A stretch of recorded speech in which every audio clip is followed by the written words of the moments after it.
नमस्कार, capital TV देख रहे हैं आप। मैं हूं आपके साथ पूजा। बड़ी खबर लाउडस्पीकर के मुद्दे से जुड़ी हुई है। लाउडस्पीकर को लेकर पूरे देश भर में जहां एक तरफ राजनीति हो रही है, तो वहीं एमएनएस के 35 कार्यकर्ताओं ने पार्टी से इस्तीफा दे दिया है। राज्य सचिव इरफान शेख ने फेसबुक पे एक पोस्ट किया और पोस्ट के जरिए पार्टी से इस्तीफा दिया। तो कहीं ना कहीं राज ठाकरे की पार्टी में ही बगावती सुर उठने लगे हैं। कई मुस्लिम कार्यकर्ताओं ने ये इस्तीफा दिया है। और इसी बड़ी खबर के साथ हमारे साथ न्यूज रूम से बने हुए हैं कैपिटल टीवी के editor in chief doctor Manish Kumar. एक तरफ राज ठाकरे ने अल्टीमेटम दिया 3 मई का, और उन्हीं की पार्टी में बगावती सुर उठने लगे हैं। देखिए, ये बगावती सुर उठने थे, और ये बगावती सुर इस तरह की हैं कि जो पहले से भी प्रिडिक्टेबल था, क्योंकि एमएनएस के अंदर में इरफान शेख और अलग अलग जो डिस्ट्रिक्ट्स हैं वहाँ पे मुस्लिम कार्यकर्ता भी एमएनएस में हैं।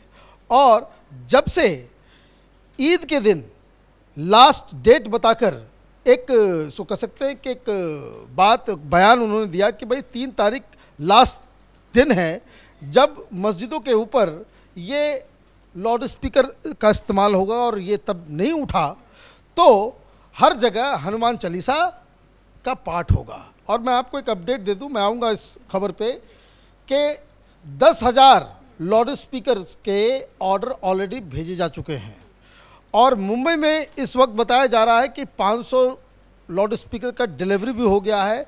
500 स्पॉट्स भी जो है वो चुन लिए गए हैं कि अगर मस्जिदों के ऊपर से सुप्रीम कोर्ट के आदेशानुसार लाउड स्पीकर नहीं हटाए जाते हैं तो हर जगह ये मसला होगा। और आज राज ठाकरे पुणे में हैं, और पुणे में एक हनुमान चालीसा का एक बड़ा कार्यक्रम हो रहा है। तो एक तो इसके ऊपर राजनीति हो रही है, इसमें कोई शक नहीं, लेकिन ये मीडिया में अचानक ब्रेकिंग न्यूज़ अभी आई कि 35 लीडर्स एमएनएस के उन्होंने छोड़ दिया, बगावत हो गया एमएनएस के अंदर। राज ठाकरे के खिलाफ वो उनका सचिव चला गया। सचिव का नाम है इरफान शेख। इरफान शेख पुराने राज ठाकरे के सहयोगी हैं, काफ़ी नज़दीकी माने जाते हैं, और वो इस बात को लेकर के खफा थे कि हमेशा इस तरह के मुद्दे को क्यों उठाया जाता है। अब किन वजहों से उन्होंने किया, उन्होंने अपने फेसबुक पे एक पोस्ट डाला। पोस्ट में क्या लिखा उन्होंने लिखा, वो इमोशनल बातें कर रहे हैं कि हम जब एमएनएस पार्टी में आए थे तो हमारे पास एक विकास का ब्लूप्रिंट था, लेकिन अचानक से राज साहब ने मदरसा, मस्जिद, लाउड स्पीकर को टारगेट करना शुरू कर दिया। हमें उन पार्टियों के साथ क्या करना जो धर्म के नाम पे राजनीति करते हैं, हमें तो विकास के लिए काम करना था, एक हमारे पास एजेंडा था, फला लंबी चौड़ी बातें। दिक्कत क्या है? दिक्कत बस इतना ही है कि वो तो गए ही, और जो एमएनएस के जो मुस्लिम कार्यकर्ता जो अलग अलग डिस्ट्रिक्ट के थे, उन्होंने भी उस पत्र के मुताबिक उन्होंने भी पार्टी से इस्तीफा दे दिया। हिंदू कार्यकर्ता नहीं कर रहे, मुस्लिम कार्यकर्ता एमएनएस के वो इस्तीफा दे रहे हैं। वो ये कह रहे हैं कि टारगेट नहीं किया जाना चाहिए। अब सवाल ये है कि भाई पार्टी की पोजीशन तो बहुत ही सिंपल है। राज ठाकरे न मदरसा को टारगेट कर रहे हैं, न वो मस्जिद को टारगेट कर रहे हैं।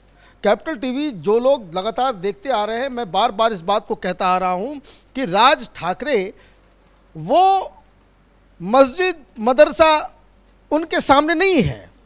उनके सामने बस एक मुद्दा है कि सुप्रीम कोर्ट का एक फैसला है कि आप 50 डेसिबल से कम रखेंगे अजान के समय, या कोई भी धर्म या कोई भी पब्लिक फंक्शन आप करते हैं जो रोज़ रोज़ होता है, वो आपको 50 डेसिबल और उसका सवेरे रात में कितना रखना है, दिन में कितना रखना है, उसकी पूरी ये है।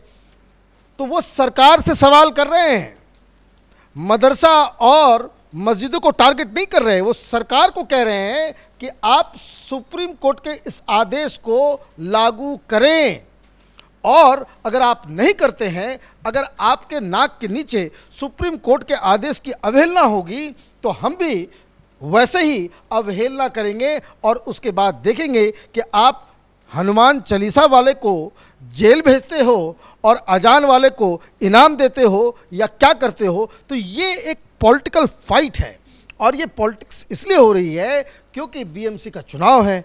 बीएमसी के चुनाव में शिवसेना ऑलरेडी बैकफुट पर जा रही है, हिंदुत्व के मुद्दे पे शिवसेना लड़खड़ाती हुई नज़र आ रही है।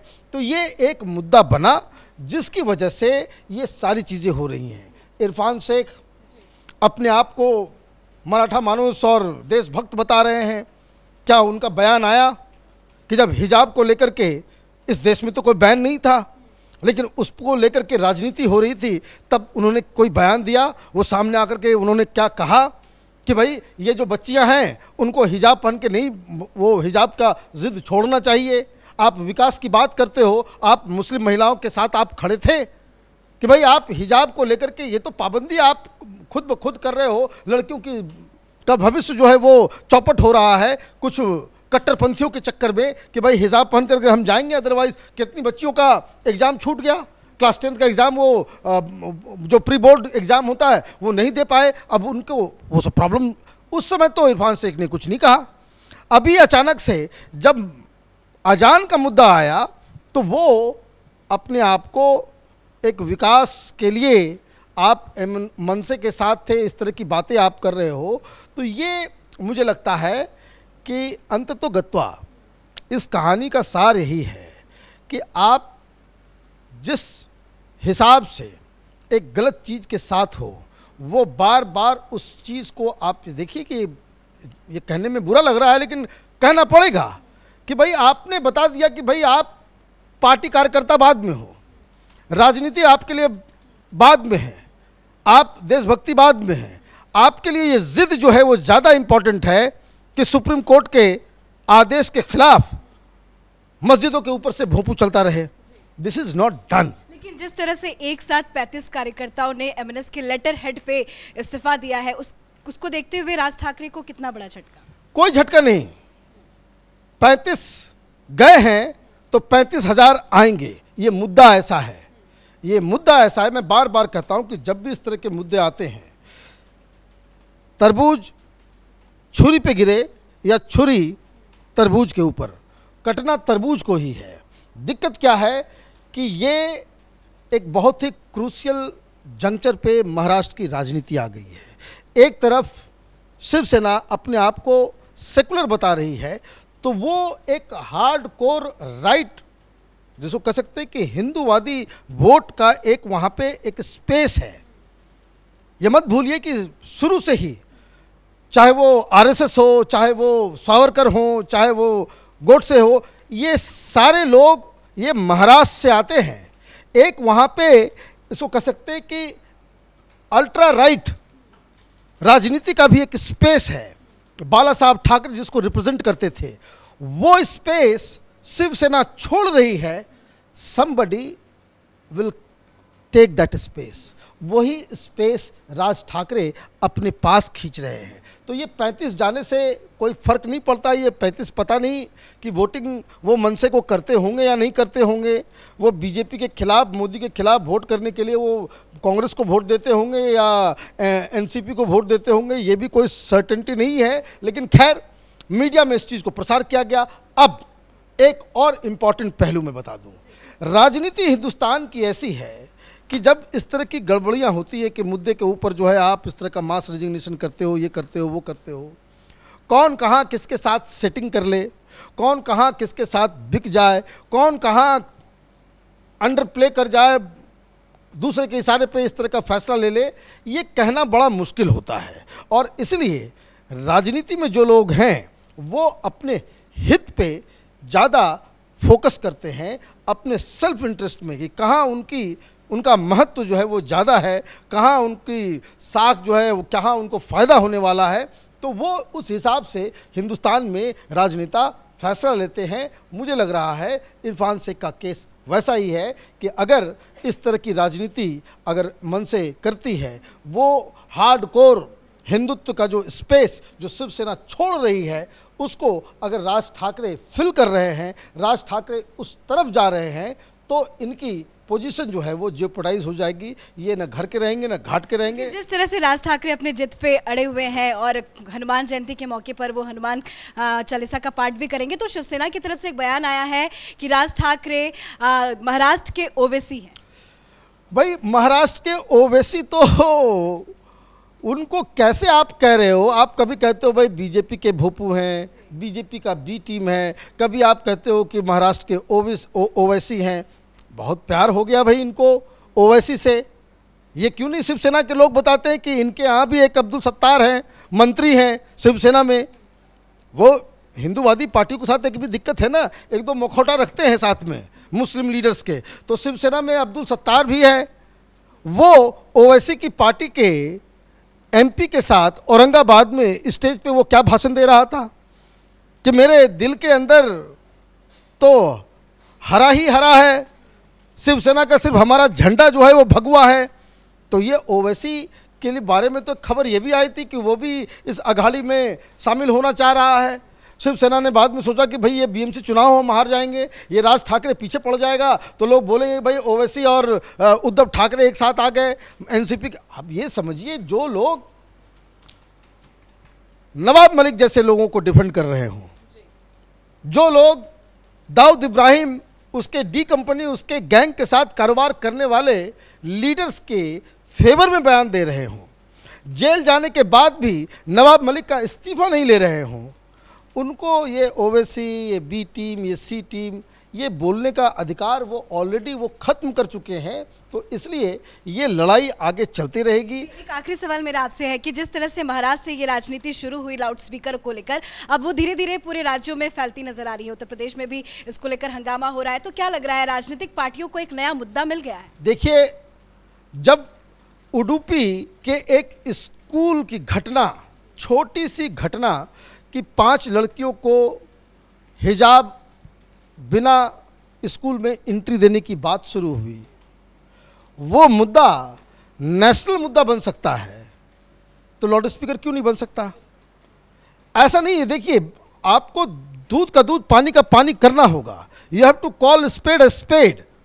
जब आप एक छोटे से स्कूल की घटना को आप नेशनल इंटरनेशनल इशू बना दे रहे हैं, न्यूयॉर्क टाइम्स में खबर छप रही है, वॉशिंगटन पोस्ट पे छप रहा है कि हिंदुस्तान में हिजाब पे बैन लगा दिया गया है, तो उसमें तो बाकायदा आदेश उस तरह का नहीं था।